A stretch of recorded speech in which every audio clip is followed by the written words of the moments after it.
Good morning and blessed solstice. Welcome to All People's Church, Unitarian Universalist. Whether you are here out of curiosity, out of habit, out of friendship, or as a long-term commitment, we're glad you're here. I'm Julia Sexton, your co-celebrant. I use she, her, and they, them pronouns, as does our minister, Lori King Nelson, who is in the pulpit today. We're especially pleased to welcome those of you who have not been here before. If you haven't yet done so, please sign in at the visitors table by the front door, where you can be placed on our list to receive the weekly emails and monthly newsletter. At the end of the service, please stay, and join us for coffee and conversation in the library at the back of the sanctuary. Now, please settle comfortably for our musical prelude.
Let us call ourselves to worship with words from Gretchen Haley.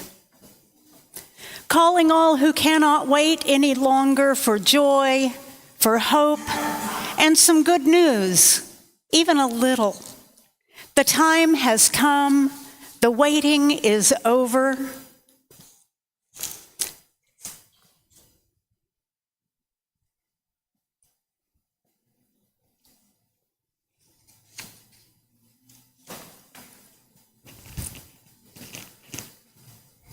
We now invite you to rise, embody your spirit for our chalice lighting, the opening hymn, and our spoken affirmation.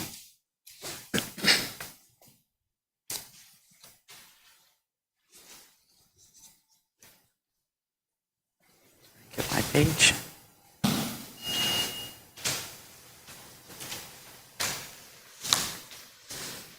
Our chalice lighting words come from D.C. Fortune. We light this chalice, a symbol of our free faith. We light this chalice to remember the miracle of the oil that burned for 8 days. We light this chalice to mark the nights of midwinter. We light this chalice as we wait for the sun. Please join us now in singing our opening hymn, number 226, People Look East.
join us in our spoken affirmation, which is in the order of service and projected on the screen.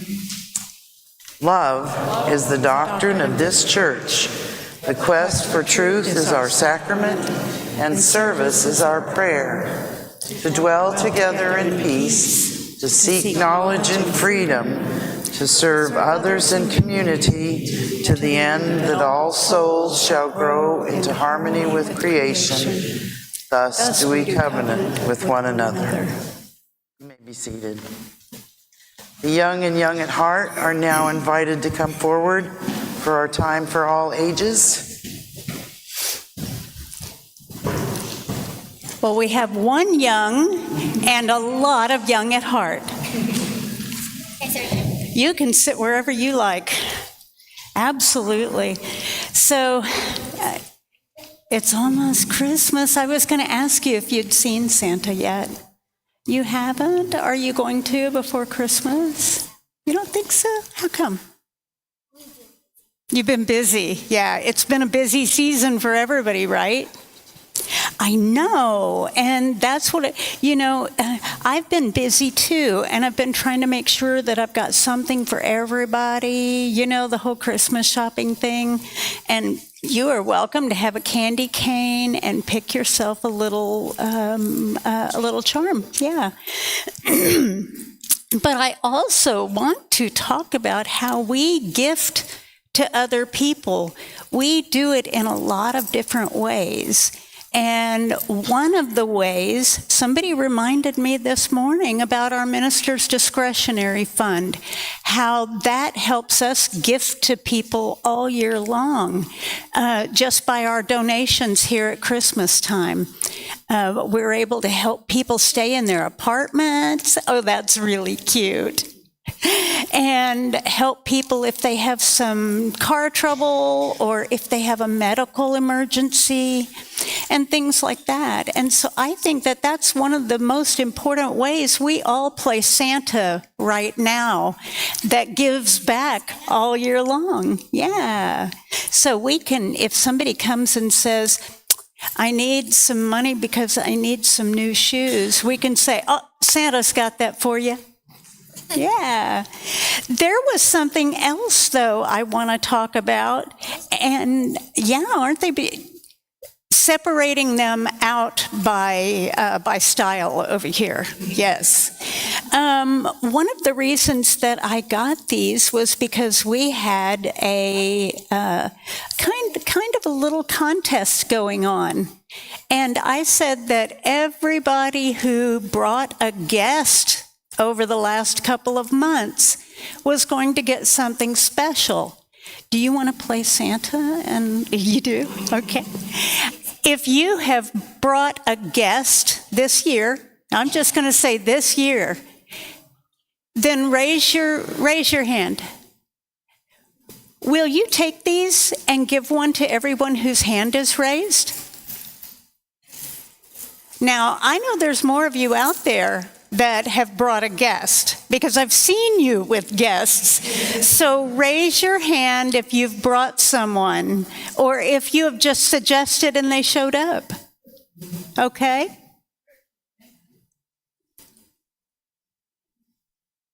Now, if you are a guest, would you raise your hand? Okay, do we only have members here today? Am I missing any hands behind the soundboard? No? Okay. All right, then here, be Santa just a little bit more. I'm going to ask one more question.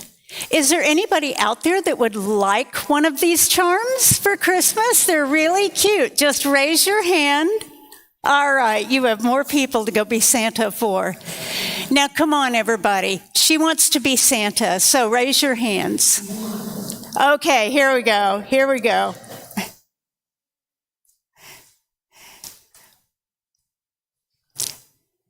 This is a fun thing for young people to get to do. And us teaching them the joy of giving is part of this season. It's part of what this season is about. It's about learning to give to others.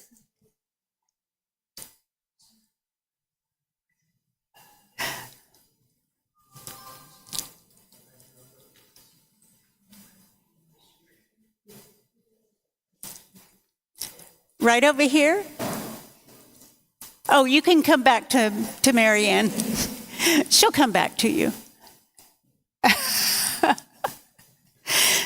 Now, if you didn't get one, then I'm going to leave them up here, and at the end of service, you're more than welcome. You're more than welcome to come up and grab one, okay? This was a big job for a young Santa. Yes, she does have the energy. All right, so you pick one out for yourself, and maybe pick one out for your brother. You can give one to your mom, of course.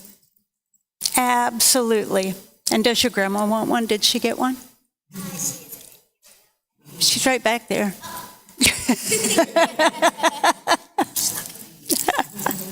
You've got your Santa glasses on. You couldn't see. Okay. So, one of the best things about the season isn't just getting, it's giving. Yes. Giving is so much fun. It's so much fun. Okay, so I want you to relate that story when you go home and give one to your mom, okay? You can say, because I love to give. All right, you can take all the candy canes you want. Okay, yes, there are a lot. Okay, well, let's sing Aislinn out of here.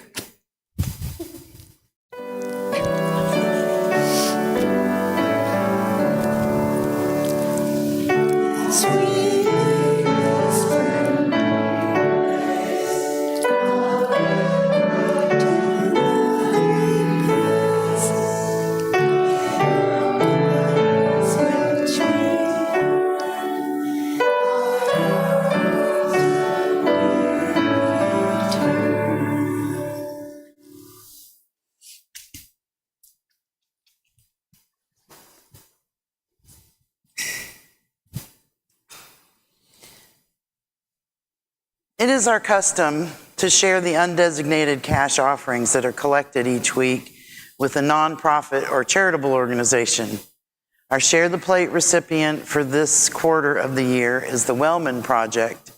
The Wellman Project is a resource center where teachers can obtain free supplies donated by local groups for use in the classroom and beyond. Also, a QR code is provided on the back of the order of service for your contributions if you prefer. The offering is a sacrament of the free church, which is supported by the voluntary generosity of all who join with us.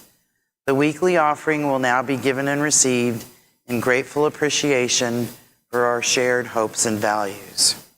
Those words were by Ellen Johnson Fay. Will the ushers please come forward?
Ah, that's beautiful.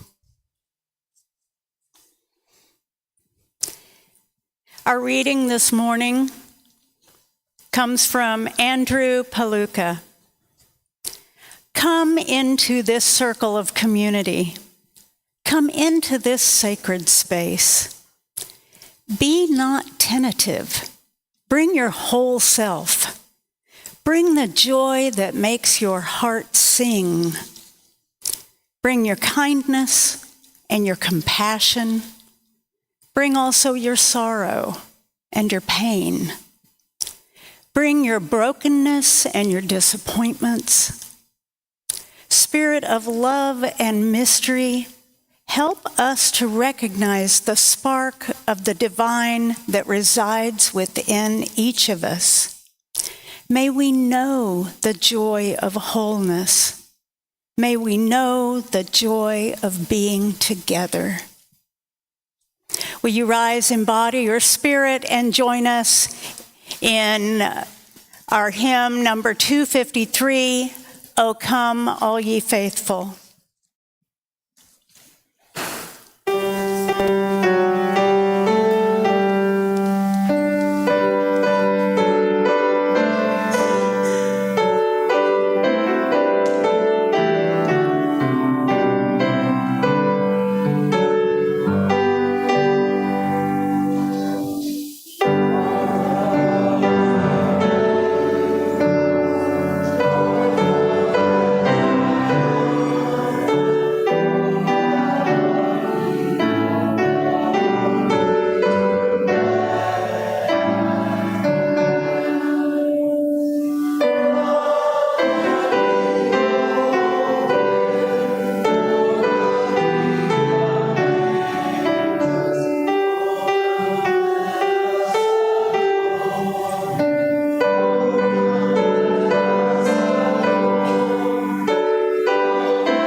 At this time in our service, we pause to honor and to give time and attention to those things most important to us. We gather here for healing and for peace in our hearts and in the world, and honor our time together with the shared stories and news from the congregation. Each week there is a journal outside the entrance to the sanctuary where you can write a message of memory or hope. We honor these messages by lighting 3 candles here next to our chalice. Also, at any time during our service, you are welcome to come forward and light a candle in our meditation center here at the side of the chancel. Today, from our book of memory and hope, we include the following. I have accepted a job offer with Action Behavior Centers as a behavioral therapist. I finally feel like I am stepping into a career that will have a positive impact on the community. Ivy.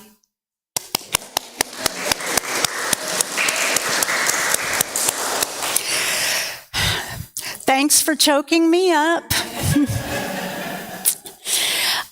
I also want to recognize the sorrow that is coming out of Hollywood for the lives of Rob and Michelle Reiner and the lifetime that they have spent caring for a child with mental health issues. Keep them in your hearts and all those who loved them. On happy news again, I think that we have a birthday today for Jane Collins, right?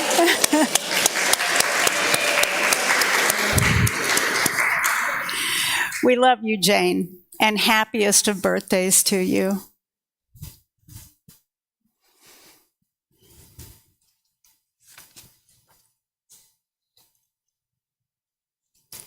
Our meditation words this morning are by Linda Hart.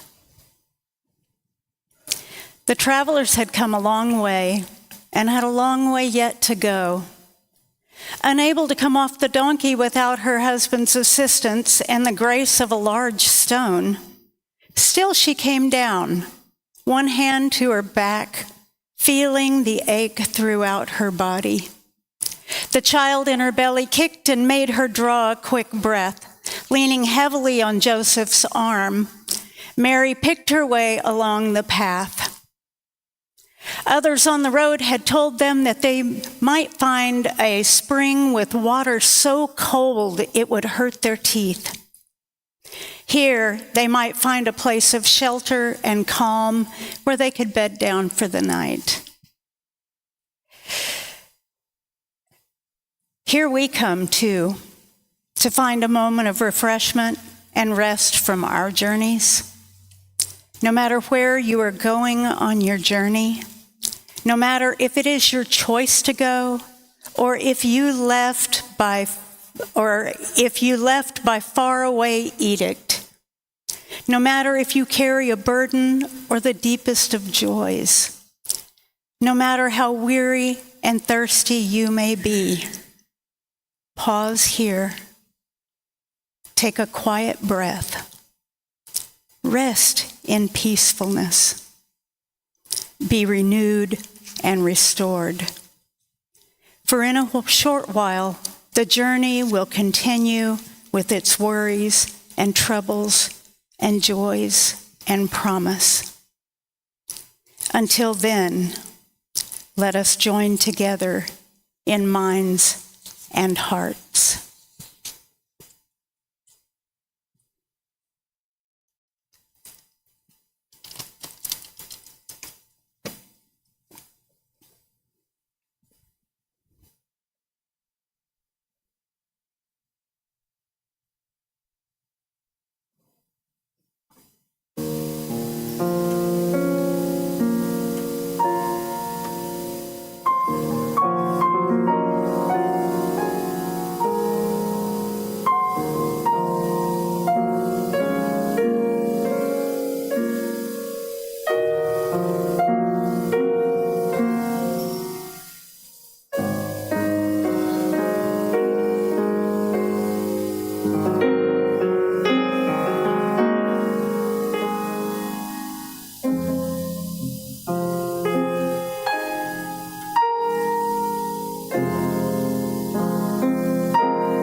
So I was in Walmart last week, not Christmas shopping, which was a huge mistake because now it's 3 days until Christmas Eve.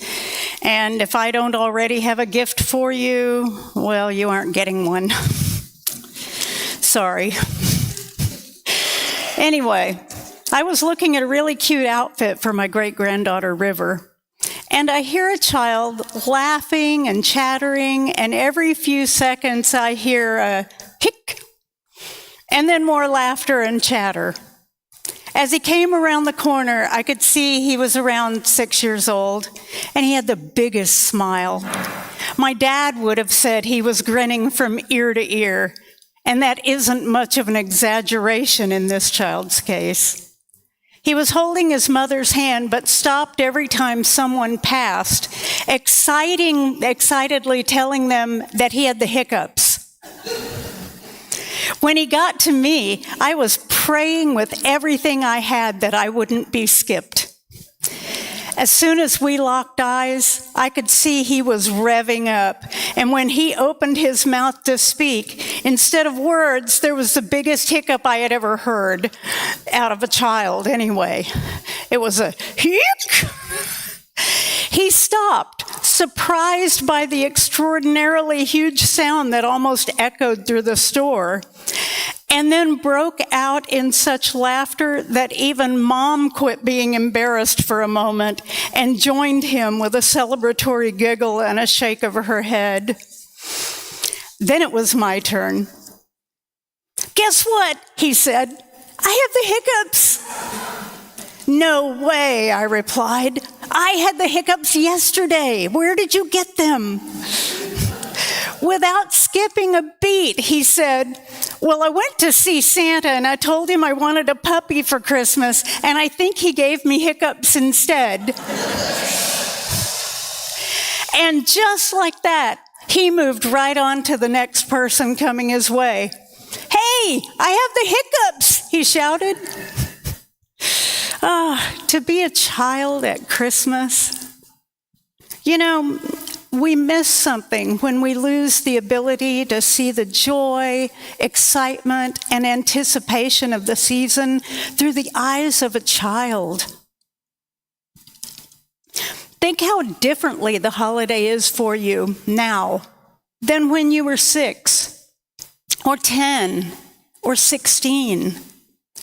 Can you remember the magic and the wonder of Christmas?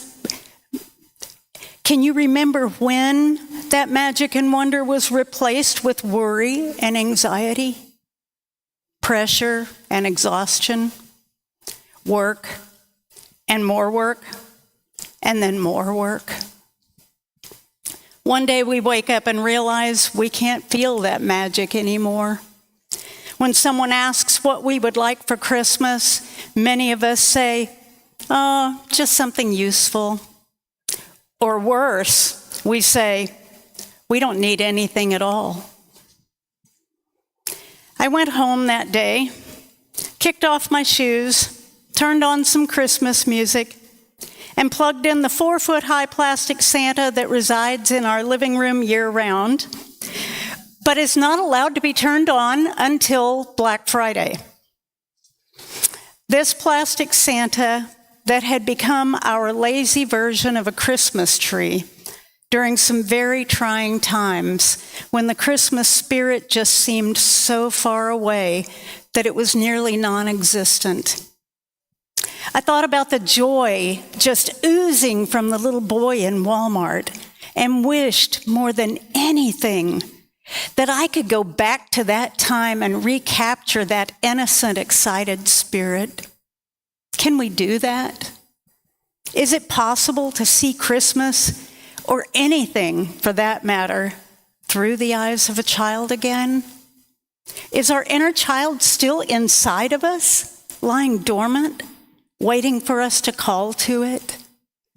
I want that answer to be yes. I'm sure many of you have heard Hayes Carl's Grateful for Christmas.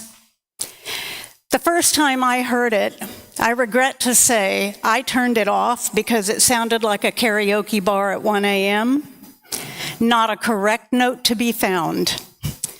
Then it came on again days later, and I couldn't save myself from it. So I decided to give a sincere listen.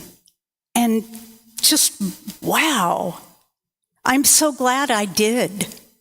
He sings about the tradition of his parents driving them to Waco for Christmas each year, the anticipation of seeing all the cars at his grandparents' house, knowing his cousins were already playing catch in the backyard. And it didn't matter that his aunt fell asleep or that someone burned the dressing. It didn't matter because his friends and family were there, and it was all he needed. Life was perfect. Then he moves forward in time. Everyone has grown up. Grandpa has died. He laments about the taste of the pie and how Grandma just didn't seem herself, and he knew this because she gave him a sweater. And Dad is drinking and fighting with whatever's on TV. In the next time jump, he's asking his mom how she's doing. You see, he doesn't come around much anymore. Dad died. His marriage is falling apart. His cousins are scattered and living their own lives, and so it will be just a very small gathering for Christmas. He and his mom will play cards and watch the news and find gratitude in the time they get to spend together. Everything has changed, and even though he longs for those long ago Christmases, he's grateful for all the beautiful and meaningful memories. I would imagine, after hearing this song, that if he were asked what he wanted for Christmas, he would just want to never lose those memories.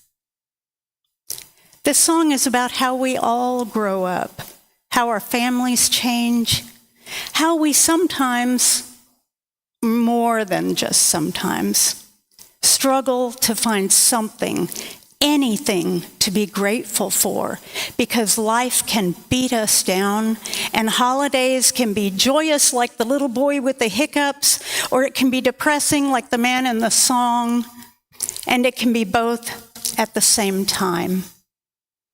It's like that for all of us as we move through life's changes and difficult family dynamics and joys and sorrows. We're all just trying to find the giggly kid that lives in us alongside the grateful adult. Our journey is a story as old as time.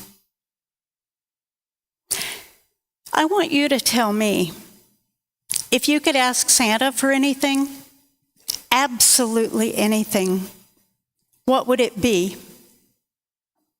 And this is a real question.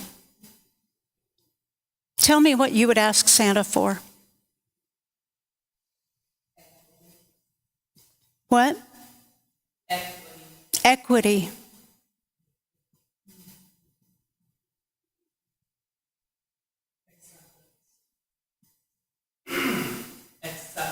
Acceptance.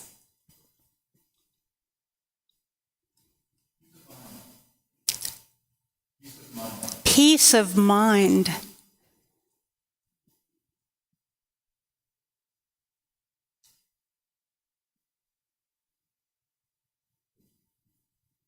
Do we have any others?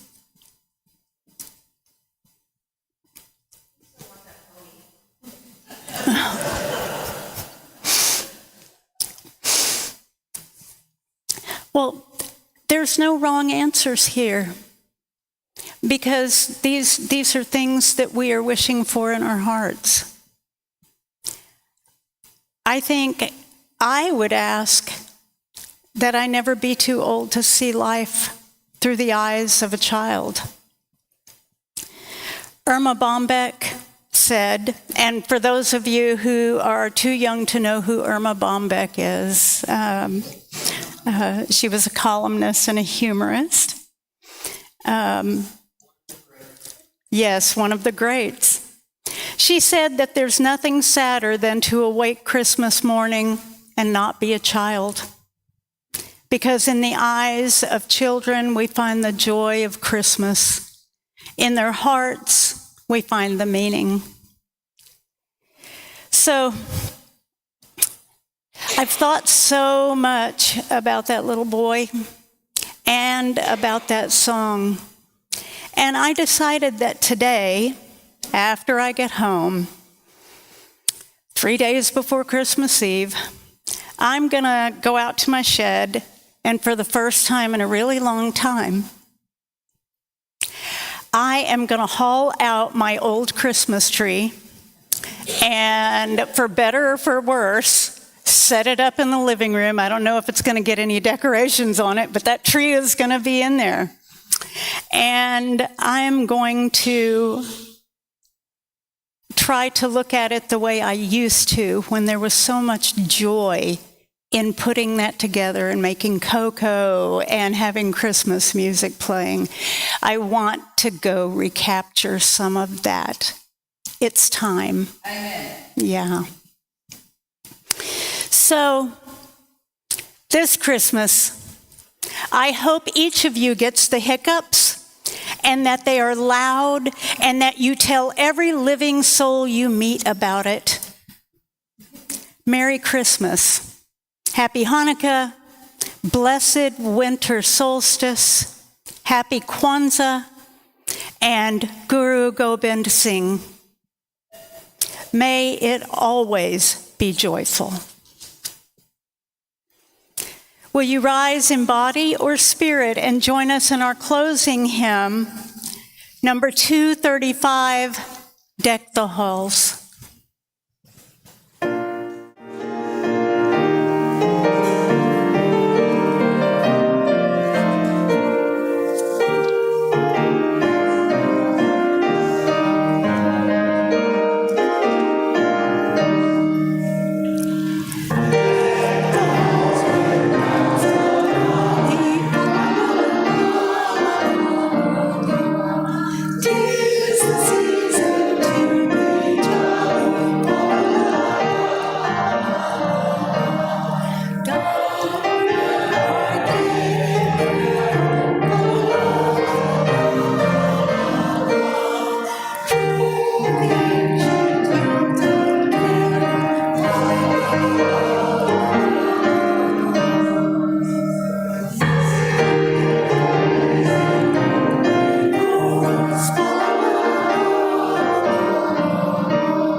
Our chalice extinguishing words come from James Galasinski.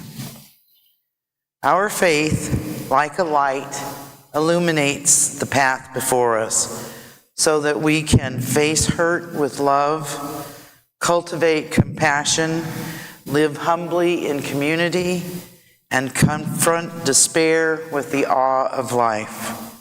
Though our flame is extinguished, our faith shines bright before us. Our closing words are by Meredith Olson. We were all children once, and we carry fragments of our childhood times with us. Today, let us honor those children who walked before us, who transformed into who we have become, who led us to this place, and who have lessons for us still. Service has now ended, and we invite you to stay for coffee and conversation in the library at the back.